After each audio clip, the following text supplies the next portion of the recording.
Articles 370 और 35A को abrogate हुए, तो वो जो चूरन हमें, मुझे, आपको और पूरी पाकिस्तान की आवाम को बेचा जा रहा है, अभी भी बेचा जा रहा है कि कश्मीर लेकर रहेंगे। आज भी मैं पाकिस्तान के वज़ीर ख़ारजा की बातें सुन रहा था, वो ये कह रहे थे कि कोई मसला नहीं, कश्मीरियों को फ़िक्र नहीं करनी चाहिए, हम उनके साथ खड़े हैं और हम श्रीनगर रोड बना रहे हैं। मैं सोच रहा था क्या श्रीनगर रोड इनफैक्ट ये इसलिए बना रहे हैं कि अब भारत को आसानी हो श्रीनगर से डायरेक्ट यहाँ पहुँचने में। क्या आपकी फीलिंग है आज के दिन? देखें, कश्मीर दाल रोटी है पाकिस्तान की फौज की। कश्मीर पे नाजायज कब्जा है पाकिस्तान का, पीओके और गिलगित बल्तिस्तान पे। कश्मीर ने इंडिया के साथ एक्सेशन ट्रीटी साइन की थी, जिसमें ना सिर्फ ये कि हिंदू सिख महाराज थे, बल्कि शेख अब्दुल्ला भी ऑन बोर्ड थे और मुस्लिम लीडरशिप भी ऑन बोर्ड थी।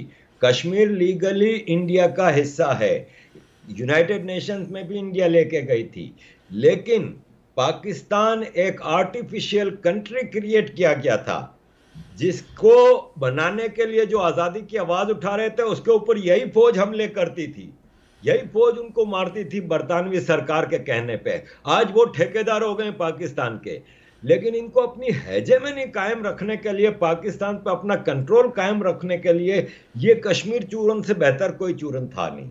ये कश्मीर चूरन पे हमें 72 साल से बेवकूफ़ बना रहे हैं।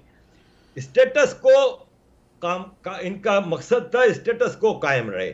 स्टेटस को दाल रोटी है पाकिस्तान की फौज की, फौजी इस्टेब्लिशमेंट की, फौजी ब्यूरोक्रेसी की, जो पूरी दुनिया में कश्मीर के नाम पे बिलियंस ऑफ डॉलर लगाते हैं, मिलियंस नहीं बिलियंस ऑफ डॉलर लगाते हैं। ये एक एक महीने के दौरे पे जब इनके डेलीगेशन आते हैं कश्मीर के नाम पे दुनिया में एक फैक मुहिम चलाने के लिए, तो मिलियंस ऑफ डॉलर तो जिनीवा में हर 3 महीने बाद लगा देते हैं। ये इनकी दाल रोटी है फौज की, और फौज की बी टीम जो कि ब्यूरोक्रेसी, पॉलिटिशियंस उनकी। कश्मीर ये बाय फोर्स तो ले नहीं सकते, क्योंकि पंजाबी फौज का रिकॉर्ड रहा है, आज से नहीं 200 साल से, जब से इनको मार्शल रेस्ट डिक्लेयर किया है तब से इनका रिकॉर्ड रहा है कि ये सिर्फ निहत्तों के सामने हमला कर सकते हैं। इनको फ़लस्तीन में भेज दो, जब जॉर्डन की गवर्नमेंट हुकूमत रिक्वेस्ट करती है तो ये निहत्ते फ़लस्तीनियों का जेनोसाइड करते हैं, ये बंगालियों का जेनोसाइड करते हैं, ये खाना काबा में फायरिंग करते हैं, ये बलोचों का जेनोसाइड कर रहे हैं, मुहाजिरों, सिंधी, पख्तून, इन सब का जेनोसाइड कर रहे हैं, सिविलियंस का। लेकिन जब एक प्रोफेशनल आर्मी इंडिया इनके सामने आती है तो ये 65 में भी हार के जाते हैं, बमुश्किल लाहौर बचा पाते हैं, और 71 में तो इनके साथ जो हुआ है, अगर कोई गैरतमंद कौम होती तो अपनी फौज को खुद ही लटका देती, लेकिन इनका फूलों के साथ इस्तकबाल किया गया। जब ये 2 साल भारत के प्रिजनर ऑफ वॉर कैंप में बदतरीन दिन गुजारने के बाद वापस आए तो इनका हार से इस्तकबाल किया गया। हिस्ट्री में ऐसा नहीं हुआ। हिस्ट्री में हारने वाली फौज जब वापस अपने मुल्क आती है तो अवाम जूते लगाती है, लेकिन इस फौज को हार पहनाया गया, क्योंकि बात वही है कि ये गुलाम फौज है जिन्होंने पाकिस्तान बनाया उनकी, और कश्मीर के नाम पे कब्जा जारी वो सारी रख रहे हैं।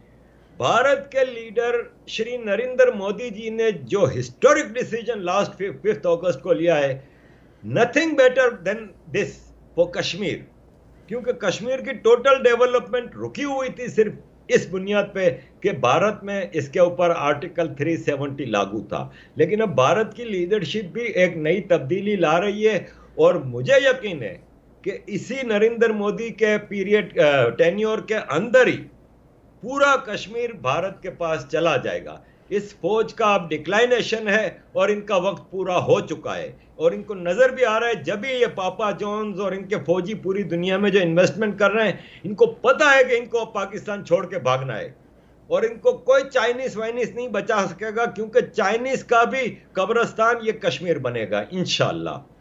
टेररिज्म, प्रॉक्सी वार ख़त्म हो जाए, इसका सबसे बड़ा फ़ायदा पाकिस्तान को है इनफैक्ट, कि वो जो billions and billions dollar Kashmir cause पे लगा रहे हैं, जबकि उनको पता है कि 1 इंच पर भी वो काबिज़ नहीं हो सकते। अवाम का पैसा है, गरीब लोगों का पैसा है, वो उनकी फलाह के लिए इस्तेमाल हो। मैं समझता हूँ पाकिस्तान में आज तक कोई फैसला अवाम के मफाद में किया ही नहीं गया। पाकिस्तान में हर फैसला रूलिंग ओलिगार्की ऑफ पाकिस्तान जो शुरू से चली आ रही है, आर्मी, लेड बाय आर्मी। इसमें पीछे जजेस, मीडिया, पॉलिटिशियंस, ब्यूरोक्रेसी, ये इनके साथ मिले हुए होते हैं। हम लोग वाकिफ हैं इनसे। तो आज तक कभी भी पाकिस्तान की आवाम के हक में इन लोगों ने कोई फैसला नहीं किया। कश्मीर इन्होंने जबरदस्ती कायम अपनी हेजेमनी के लिए रखा है। अगर आज कश्मीर मसला सॉल्व हो जाता है तो पाकिस्तान की आवाम और इंटरनेशनल कम्युनिटी पाकिस्तान से पूछेगी कि भाई आप क्यों आधे से ज़्यादा बजट अपनी फौज पे लगा रहे हैं, जब आपका तो अब कोई दुश्मन ही नहीं है। अभी तक तो आपने भारत को अपना दुश्मन बना के खड़ा किया हुआ है ताकि आप बजट का लायंस शेयर खा के ले जाएं। लेकिन जिस दिन कश्मीर का मसला सॉल्व हो जाता है तो इनकी यूटिलिटी खत्म हो जाती है ना, जो इन्होंने अपनी यूटिलिटी पेश की हुई है। जबकि कश्मीर के लिए इनकी कंट्रीब्यूशन ये है कि ये मेरे और आपके सिविलियन के बच्चों को मदरसों में और ट्रेनिंग सेंटरों में ट्रेनिंग देके इन्फिल्ट्रेट करके इंडिया में भेजते हैं, फौज के सामने खड़ा कर देते हैं। जबकि हम तो बजट इनको लड़ने के लिए देते हैं कि जाओ भाई तुम जाओ कश्मीर आज़ाद कराओ। लेकिन ये भाई साहब हमारे सिविलियन के बच्चों को टेररिस्ट बना के भेजते हैं और बाकी आवाम को मामू बनाते हैं। पिछले साल इन्होंने ऐलान किया 5 अगस्त को कि हर जुम्मे को आधा घंटा खड़े रहेंगे। वो 1-2 जुम्मे खड़े रहे, कश्मीर आज़ाद ना हो सका तो बैठ गए। अब इन्होंने शाह महमूद कुरैशी आज फरमा रहे हैं कि जो कश्मीर हाईवे है उसका नाम हम 5 अगस्त से बदल के श्रीनगर हाईवे रखेंगे, क्योंकि इसी रोड पे बैठ के कश्मीर जाएंगे। ये जिस तरह अपने मज़ार पे अपनी आवाम को जाहिल रख के बेवकूफ़ बना के इनके ऊपर रूल कर रहा है शाह महमूद कुरैशी, ये पूरे पाकिस्तान को इस तरह से कर रहा है। और बदकिस्मती ये है कि ये कौम इन्होंने जो तैयार की है, जिसका मुजाहरा हमने परसों देखा पिशावर कोर्ट में, जब एक आदमी को कोर्ट के अंदर एक दूसरा आदमी जाके सिर्फ इसलिए मारता है कि ब्लास्फेमी का वो इल्ज़ाम था।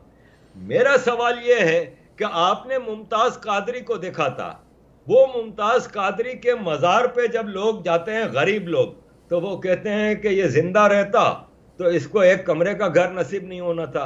क्या शानदार मौत मरी है। तो हर पाकिस्तानी अब वो शानदार मौत मरने के लिए तैयार हो गया है, क्योंकि उसको मज़ार मिलेगा, मुजावर मिलेंगे, उसके बच्चों को मुजाहिद का बच्चा, गाजी का बच्चा कहते हैं।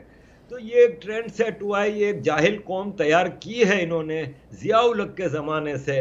तो भाई अब यही रिजल्ट आएगा। कौम आज भी पाक फौज जिंदाबाद कह रही है, जबकि कराची डूबा हुआ है। कोई सिविक फैसिलिटी पूरे पाकिस्तान में नहीं, कराची ही नहीं लाहौर पूरा पाकिस्तान डूबा हुआ है। 2 घंटे बारिश होती है पाकिस्तान डूब जाता है। इलेक्ट्रिसिटी, साफ पीने का पानी, सेहत की सहूलियत, तालीम ये दे नहीं पा रहे। कश्मीर के नाम पे हम लोगों को मुसलसल बेवकूफ़ बना रहे हैं। और इसमें जैसा आपने कहा कि अगर ये मसला सॉल्व हो जाता है तो पाकिस्तान के लिए भी बहुत फ़ायदा है। मैं कहता हूँ कि ये लोग कश्मीर का नहीं सोचते, पूरा 1.5 अरब लोगों का रीजन तो हॉस्टेज है, लेकिन इसमें सबसे ज़्यादा मजलूम कश्मीरी हैं और उसमें भी सबसे ज़्यादा मजलूम पीओके के लोग हैं, जो कि हॉस्टेज है, जिनकी डेमोग्राफी चेंज हो गई है, जिनको आप अगर आज चले जाएं पीओके में, जो कि पार्ट ऑफ जम्मू है, नॉट कश्मीर, लेकिन आज तक 72 साल से उसको पीओके कहा जाता है, जबकि जम्मू वाले कहते हैं कि ये हमारा जम्मू है। भाई ये हमें डिसइंफॉर्मेशन, डिस्टोर्टेड हिस्ट्री के जरिए कश्मीरियों का जो इन्होंने हाल किया है। शलवार कमीज वहां पे आम है पीओके में, पंजाबी जबान आम चल रही है, सारे दरख्त काट के खा गए हैं ये जंगलात पीओके के। पूरी डेमोग्राफी चेंज कर दी और डेवलपमेंट के नाम पे कुछ भी नहीं किया इन कश्मीरियों के लिए। तो मैं समझता हूं कि अब कश्मीरी भी जो ऑक्यूपाइड पाकिस्तान में है, गिलगित बल्तिस्तान में है, वो रश की निगाह से देखते हैं श्रीनगर और Indian union territory of Kashmir and Ladakh, वहाँ की डेवलपमेंट, वहाँ की चीज़ें देख के ये लोग भी अब उम्मीद करते हैं कि इंडियन सरकार जल्द ही